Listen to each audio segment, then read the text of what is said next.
Hello and welcome back to the channel. My name is Nick. In the opener video, I mentioned that my starting the Man and Mystery brand was birthed out of this growing curiosity of what it meant to be a man with a capital M.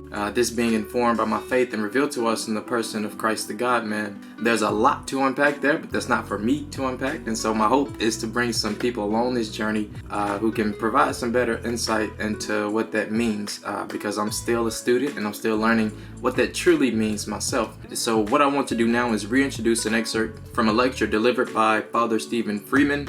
It was a video that I came across a couple of years back, and I'll link that in the description so that you can watch it yourself if you want to. But in that lecture, he quoted the ancient philosopher Pythagoras, who wrote that man is the measure of all things. Father Freeman added, and the Christian response to this is yes, but Christ is the measure of man.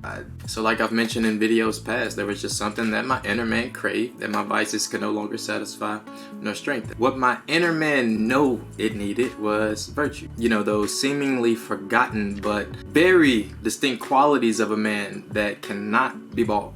These are the qualities that are forged by fire. You know how gold is is refined and processed through the flames, and so too with virtue and character in regards to people.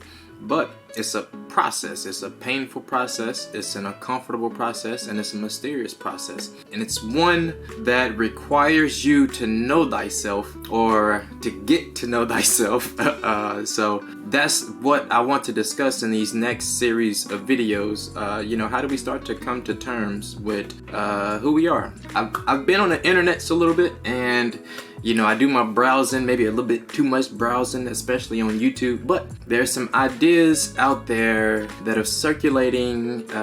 There's some ideas and content that are circulating in society and on social media about what it means to be a high-value man or an alpha male. And some of it I can appreciate. There's some information that some of these guys who make that sort of content, they provide, especially young men, with some tools and some guidance that can kickstart their journey to self-actualization. But most of it that I've come across is goofy and quite corny. So how tolerable of a person would I be if you and I are having a conversation and I'm constantly telling you and showing you how I've attained this, how I did this, how how much I've accomplished, how much I've done, and how much I'm worth, and how good I am, and all this. It sort of reminds me, if any of you guys, it's one of my favorite movies and I highly recommend it. It's called The Silver Linings Playbook. But in that movie, there's a scene where Bradley Cooper is he's playing the role of a man who's just checked out of a mental hospital, and so he returns home, and he's just met his brother, and him and his brother has always been at odds since their youth.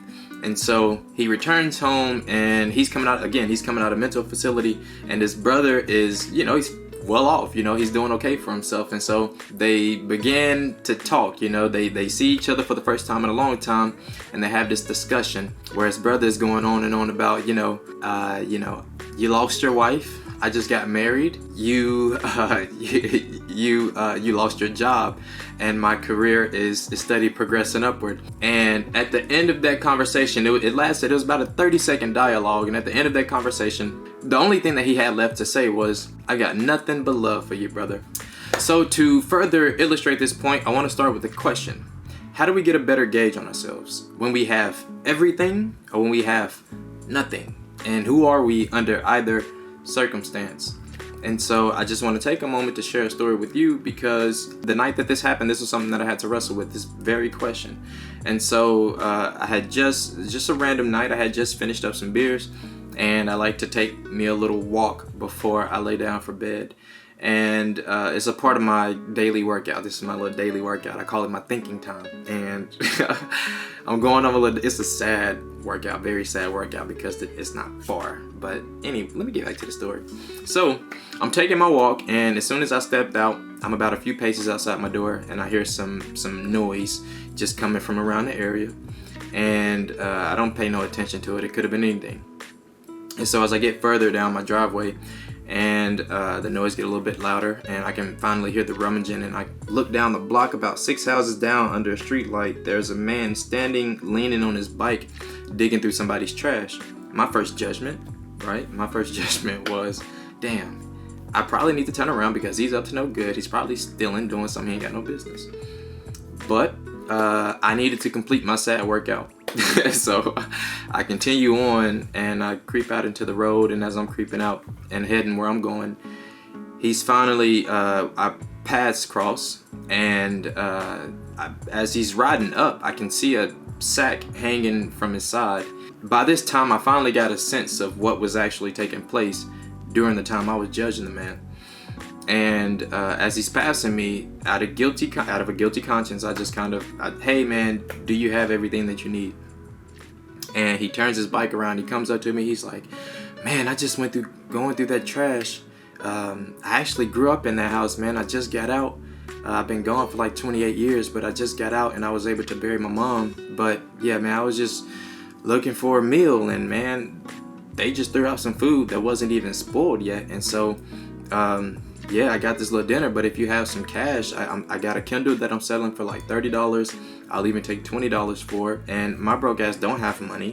And so the only thing that I could really offer him, hey, would you like something to drink or some more food or something like that? And he says one of the most striking things. He comes up and he's like, no, man, I don't want to be greedy. I don't want to be greedy. He just got a meal out of a trash bin, and when offered some fresh food, no, man, I'm okay. I don't want to be greedy. So this is an encounter that I'll never forget. And after it took place, I had to stop and reflect on it. He was content with what he had just found in somebody else's trash can. He didn't want to be greedy when offered more. He didn't want to be greedy. He was content with finding what he had just found in someone else's trash can. Factually, I could look at this and just be like, me having stepped out drunk, I could have looked at this and been like, dang, he's just I mean, at least I'm not that guy. Like, at least I'm not him. You know, I can feel better about myself. I can feel good about the man that I am because I'm not riding on a bike digging through somebody's trash can. But what he said to me, no, I'm okay, I don't want to be greedy, there really lay the true value of the man. This is not somebody that you would look at and say, oh, he's a high value guy. No. He's not somebody who would, you know, I couldn't be that guy. But in his response, what he had is what I would deem high value, actually. Humility and gratitude and contentment. Humility, gratitude, and contentment. These are cardinal virtues for any human being. And the Christian posture towards this is, these are in fact the virtues that give life to a man. These are the virtues that give life to a man. And this is actually what he was designed to be, to possess these qualities. With no possessions, he possessed something much richer. So whatever pressure life has put him under, in order for him to provide me with this diamond-worthy insight that I could look at, listen to and look at, and see him, and not only him, but myself. Me having more than I know, and him having very little, and really only what he finds. So I want to conclude by saying this: it's only in the face of humility that we realize that we possess none. It's only in the face of virtue that we realize that we possess none. I can make up, present, edit, and put out there who I want people to see. But in truth, am I really that? What lies behind the filters and under the person? So I wanted to share this story because it was a moment, a very recent moment, where I was again faced with an encounter to see not only somebody else but myself, with an opportunity to see not only somebody else but myself. And that's the theme of these videos, is to know thyself. And it's necessary especially for those of us who are making a movement, right? And you may hear it as been red pill. If you've been red pill, we gotta make a movement, and when we come to know ourselves. And as I stated earlier, sometimes these things can come out. If you've been red pill, you move into this, I want to be a high value man, or I want to be an alpha man.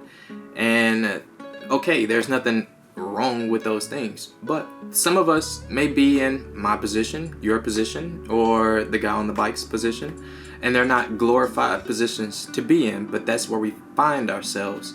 And what's important to me, I think, is we look at our life as it is. We maybe practice what this man has showed to me, and like I'm sharing with you. So who are we when we don't have everything that everybody else has? When we are struggling from day to day, when we're faced with many challenges and trying to get to where we're going. This is just the beginning of this series, and bear with me because I want to walk through this. I said some things and I left them broad. I don't want to speak too much about them, but I left them broad intentionally because I'll keep exploring these things. And let me know in the comments how I might improve these videos, and if there's questions, ask me, because the structure of how I'll be uploading things and delivering content to y'all is by I'll do these, and in the middle between these uploads I may be doing some shorts and putting some things out there, just some small bits and pieces, just so you can have for your daily, and it's usually things that have been shared with me that I've came across and that I find very, very helpful. So that's what I want to do. And let's say at the bottom of these series, you'll get podcast episodes. We'll get back to the Man and Mystery podcast, but I wanted to be able to get on here and just give you guys something consistently that's not so drawn out, that's not so long, and that I can actually do given my schedule these days. So again, hop in the comments, let me know how I can better improve these videos, and if you have any questions, let me know. Follow me on Instagram at NicholasNobody, and don't be afraid to engage, because you'll be the person that's a part of the community who can share whatever, after we've engaged and we've had some Q&As with one another. You can bring your friends on, you can share this with your friends, and whatever you want to do. So but again, this is for those of us who are coming to terms with where we are, or we may be struggling to come to terms with where we are. But that's the beginning point for us, and there's always a beginning point for us. And my faith tells us that it's every day is new, and it truly is. Every day really is new, and it really is our thoughts around the day, our thoughts around ourselves, that can better enable us to participate a little bit more fully and a little bit more lively in the lives that we've been given. So until the next one, have a good one.